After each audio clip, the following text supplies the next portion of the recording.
what's going to come. And I've gone on social media. If you look at, we tried to warn you, we really did, hashtag. For years, I've been saying, you companies out there that of your own accord, remember when Biden came in and said, we're going to mandate this, it's going to go through OSHA. And then these Yeah. gee, golly gee Americans went out and mandated each other illegally without any federal backing. Those companies are at risk of being owned by and I said this back then, you're at risk of being owned by the employees that you're trying to mandate, whether they lost their job or not, whether they took the vaccine or not. It doesn't matter. The fact that you tried to mandate it, that's the violation. It's the same thing with informed consent. People think, well, I was denied informed consent because I took the vaccine and they never told me about this or that risk.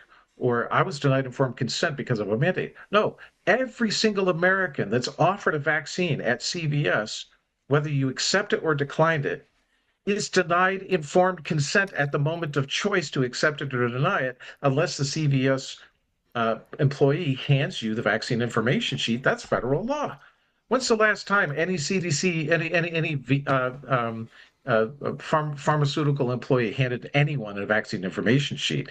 In fact, I'm in touch with somebody who challenged this. I'm not going to say her name because she could post in the comments, but she asked the pharmacist, the pharmacy employee, "Do you know what informed consent is?" She says, "No, no, I never heard of it." She asks the pharmacist, "Do you know what informed consent for vaccines is?" "No, I've never heard of it." If they don't know what it is, then that means they're not practicing it, and they're in violation of the Childhood Vaccine Injury Act. That's a So, direct federal violation. okay, but if they give the person the CDC information sheet and that information sheet doesn't say that the vaccine can kill you, then is that informed consent?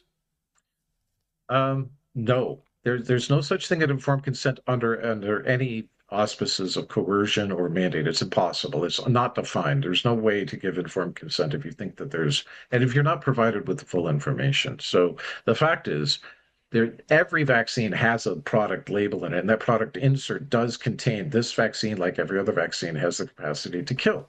But the law does not require that information sheet be offered. You have to ask for it. By the same token, if you ask for it, they have to provide it. So it's weird. There's like a mismatch they come this close to being compliant on informed consent from medical practice.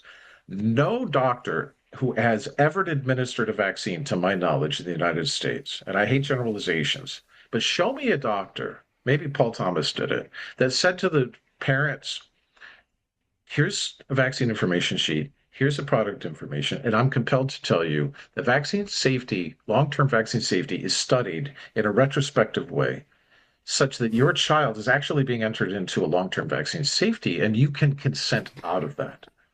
Where is that? Where's informed consent for the long-term vaccine safety research? This is an abuse of the entire population. And when Americans figure out that they have been guinea pigs for the vaccine industry for the past 30 years without consenting to do that, it's not just COVID vaccines.